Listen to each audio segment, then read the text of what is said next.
பரந்தூர் அப்படிங்கிற அந்த மையப்படுத்தி எடுக்கக்கூடிய நில எடுப்பு பண்ணி ரொம்ப நாளா போயிட்டு இருக்கு. இப்படி கேளுங்க, அந்த 20 கிராம மக்களையும் ஒரே இடத்துல கொண்டு போய் வைக்கணும் அரசாங்கம். அந்த ஊரை ஒரு இண்டிவிஜுவல் டவுன்ஷிப்பா டெவலப் பண்ணணும். தார்ச்சாலைகள், பள்ளி, கல்லூரி, மருத்துவமனை எல்லா வசதியும் செஞ்சு கொடுக்கணும். பரந்தூர் ஏர்போர்ட்ல யாரெல்லாம் நிலம் கொடுத்தாங்களோ அந்த மக்கள், அந்த குடும்பத்தை சார்ந்தவங்களுக்கு அந்த படிப்புக்கு தகுந்த மாதிரி முன்னுரிமை கொடுக்கணும். பரந்தூர் ஏர்போர்ட்டினுடைய வளர்ச்சிகள் உங்களுக்கும் இருக்கணும். நம்ம நாட்டுக்கு நம்ம நிலம் கொடுக்காம யாரு கொடுப்பாங்க? மனசோட கொடுங்க. நம்ம நாட்டுக்கு நம்ம கொடுக்காம யாரு கொடுப்பாங்க? நம்ம நாடுங்க, அது நல்லா இருக்குங்க. நீங்க கொடுங்க. 2வது ஏர்போர்ட் வந்துச்சுனாக்கா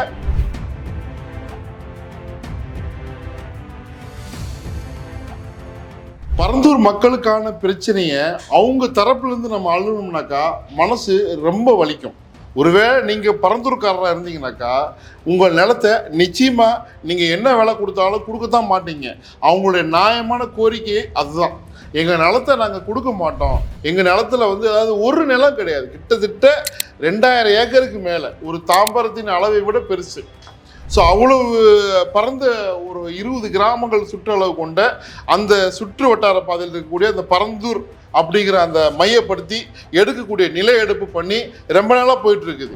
அதாவது இந்த மக்களுக்கு ஒரு தீர்வு எப்படி இருக்கணும்னாக்கா, வெறும் நிலத்தை எடுத்துட்டு அரசாங்கம் காசை மட்டும் கொடுத்துடக்கூடாது. ஆனால் கிட்டத்தட்ட கண்டிப்பாக எடுப்பாங்க. 1000 ஏக்கர் நிலம் எடுக்கப்பட்டு விட்டது.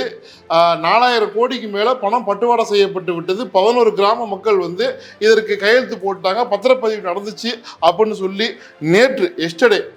ஸோ இந்த செய்திகள்லாம் வந்திருக்குது. அது எவ்வளோ தூரம் உண்மைங்கிறது தெரியல.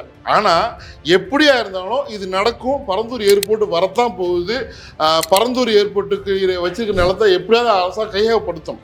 ஏன்னா திட்டமே அரசாங்கத்துக்கு சாதகமாக தான் எல்லா விதமான சட்டங்களும் இருக்கும். ஆனால் அரசாங்கம் செய்ய வேண்டிய விஷயங்களை மக்களாகிய நம்ம தான் கேட்கணும். எப்படி கேட்கணும் அப்படின்னாக்கா, எங்களுக்கு நாங்கள் நிலத்தை கொடுக்க மாட்டோம் அப்படின்னாக்கா இது பாசிபிள் கிடையாது, கொடுத்தானே. ஏன்னா இது கண்டிப்பாக நம்ம நாட்டுக்கு, நம்மளுடைய நகரத்திற்கு, சென்னைக்கு ஒரு துணை விமான நிலையம் தேவை. அது முக்கியமாக கார்கோ. இந்த விமான நிலையத்தினுடைய தேவையை நம்ம புரிஞ்சுக்கிட்டோம்னாலே நம்ம கண்டிப்பாக கொடுத்துருவோம். ஏன்னாக்கா சென்னைங்கிறது, தமிழ்நாடுங்கிறது இந்தியாவின் மிகப்பெரிய முதுகெலும்புங்க. ஒரு பிஸ்னஸ் சிட்டிங்க. இங்கே கோயம்புத்தூர் ஒரு லெவலில் டெவலப் ஆயிடுச்சு, திருச்சி ஒரு லெவலில் டெவலப் ஆயிடுச்சு, திருப்பூர் ஒரு லெவலில் டெவலப் ஆயிடுச்சு. இப்போ இங்கே இப்போ சென்னை உங்களுக்கு ஐடி காரிடாரு, அப்புறம் ஆட்டோமொபைல் ஹப்பு. இப்போ இந்த பக்கமாக பார்த்தீங்கன்னாக்கா ஸ்ரீபெரும்புதூர், இந்த காஞ்சிபுரம், இந்த ஒரகடம் பெல்ட்லாம் காஞ்சிபுரம் டிஸ்ட்ரிக்ட், இதெல்லாம் பெரிய பெரிய இண்டஸ்ட்ரியல் கம்பெனிகள்லாம் இருக்குது. இது 2010 ஒரு பெரிய திட்டம் போட்டாங்க. ஆனால் அதை செயல்படுத்தலை. மக்களுக்கு ஒரு கிரீன்ஃபீல்டு ஏர்போர்ட் வேணும், 2வதா வேணும்னுட்டு அன்றைய அரசாங்கம் முடிவு பண்ணாங்க. வைக்க முடியல. இப்போ திரும்பவும் போட்டுட்டு இருக்காங்க. ஏன்னா எக்ஸ்பேண்ட் ஆகிட்டே போகுது சென்னை. இது எதற்குனாக்கா ஒரு கார்கோ ஏர்போர்ட்டு, விமான நிலையம் பரந்தூருக்கு பக்கத்தில் வந்துருச்சு. பரந்தூருங்க எங்கிறது இருக்குது? காஞ்சிபுரம் மாவட்டத்தில் இருக்குது. அது எங்கே இருக்குதுனாக்கா சென்னைக்கு ரொம்ப பக்கத்தில். உங்களுக்கு இன்னும் சொல்ல போனோம், அப்போ ரொம்ப தெளிவாக சொல்லணும் அப்படின்னாக்கா, உங்களுக்கு சென்னை, வடபழனி, போரூர் அப்படியே போனோம்னாக்கா ஸ்ரீபெரும்புதூர், ஒரகடம், அப்படியே ரைட்டில் நம்ம போனோம்னாக்கா பரந்தூர். அந்த பரந்தூருக்கு வரைக்கும் மெட்ரோ கனெக்டிவிட்டி கொண்டுட்டு போகிறாங்க. அப்படின்னா அவனுடைய தேவை எவ்வளோ இருக்கும்? அதனால் அரசாங்கம் எவ்வளோ இன்ஃப்ராஸ்ட்ரக்சர் வேலையெல்லாம் செய்யணுமோ செஞ்சுட்டு இருக்கிறாங்க. ஏன்னா ஒரு தொழில்துறை ரீதியாக நம்ம அரசாங்கம் நல்லா டெவலப் பண்ணணும் அப்படிங்கிற விஷயத்தை பண்ணிட்டு இருக்கிறாங்க. நம்ம நகர வளர்ச்சி அடையணும். அதற்கு தான் இந்த பரந்தூர் ஏர்போர்ட் ரொம்ப முக்கியமான ஒரு பேக் போனா இருக்கும் கண்டிப்பாக. ஏன்னா மீனம்பாக்கம் ஏர்போர்ட் வெறுமே பயணிகள் போகிறது. ஆனால் கார்கோ ஏர்போர்ட் ரொம்ப ரொம்ப பெரிய பெரிய ஒரு பிஸ்னஸ்லாம் நடக்கணும், பெரிய பெரிய ஃபேக்ட்ரிலாம் வரணும், வரும் அப்படிங்கிறதுக்கு அந்த ஏர்போர்ட்டு தான். ஸோ அந்த ஏர்போர்ட் வந்துச்சுனாக்கா இன்னும் நல்லா டெவலப் ஆகும் நம்ம சென்னை, தமிழ்நாடு. ஸோ அதை மனசில் வச்சுட்டு இந்த பரந்தூர் மக்கள் என்ன செய்ய வேண்டும் அப்படின்னாக்கா, என்னோட கோரிக்கை அவங்களுக்கு நான் கொடுக்குறது என்ன அப்படின்னாக்கா, மக்கள்கிட்ட கொடுத்துட்டவங்க பரவாயில்ல கொடுங்க, இல்லை கொடுக்க மாட்டோம் அப்படின்னு நினைக்கிறவங்க நான் சொன்னதெல்லாம் கன்சிடர் பண்ணுங்க. இப்படி கேளுங்க. இதெல்லாம் பாசிபிள் இருக்குது. அதாவது உங்களுக்குன்னு ஒரு இன்டிகிரேட்டட் சிட்டி அது எங்கே இருக்கும் அப்படின்னாக்கா பரந்தூர் ஏர்போர்ட்டுக்கு பக்கத்துலேயே இருக்கணும். பரந்தூர் ஏர்போர்ட்டினுடைய வளர்ச்சிகள் உங்களுக்கும் இருக்கணும். ஒரு இன்டிகிரேட்டட் டவுன்ஷிப், ஒரு சிட்டி அப்படின்னாக்கா அந்த 20 கிராம மக்களையும் ஒரே இடத்துல கொண்டு போய் வைக்கணும் அரசாங்கம்.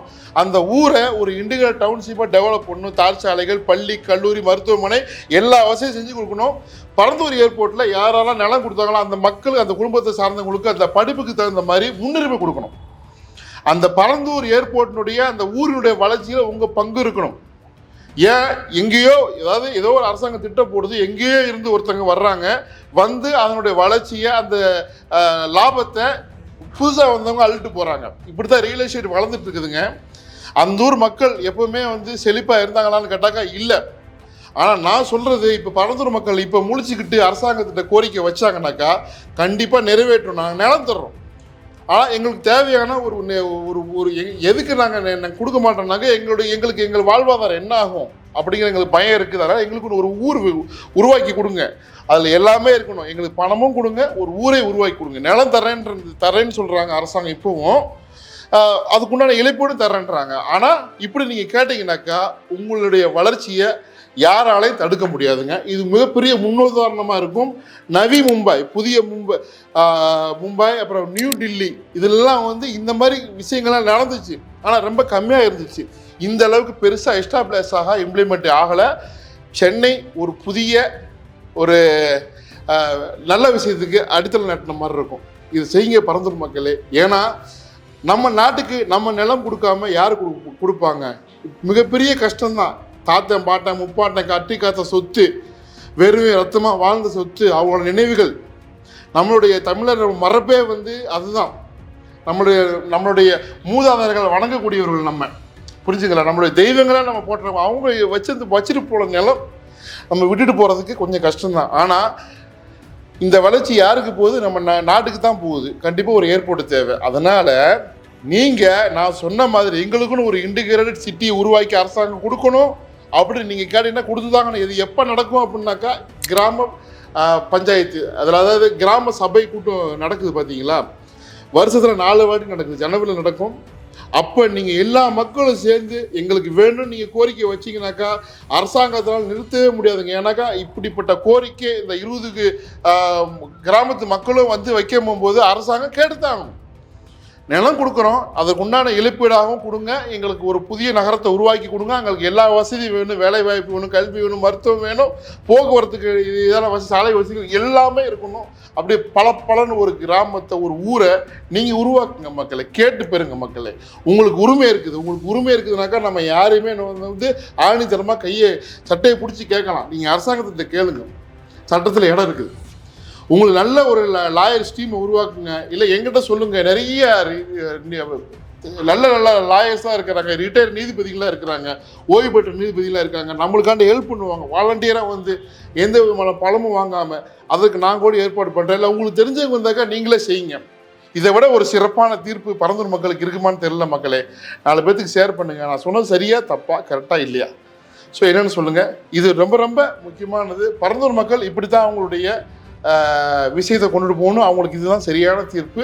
அவங்களுக்கு நியாயமான இழப்பீடு வேணும். அவங்களுக்கு எல்லா வாழ்வாதார வசதி வேணாம். ஏன்னா அது ஊர், அவங்க வாழ்ந்த இடம். அது விட்டு கொடுக்குறது பெரிய விஷயம். அப்படி மனசோட கொடுங்க. நம்ம நாட்டுக்கு நம்ம கொடுக்காம யார் கொடுப்பாங்க? நம்ம நாடுங்க, அது நல்லா இருக்குங்க. நீங்கள் கொடுங்க. 2வது ஏர்போர்ட் வந்துச்சுனாக்கா சென்னை இன்னும் பயங்கரமாக அதிரி புதிரியாக வளரும். அந்த வளர்ச்சியில் நீங்களும் பங்கெடுக்கிறீங்க. வாழ்த்துக்கள்.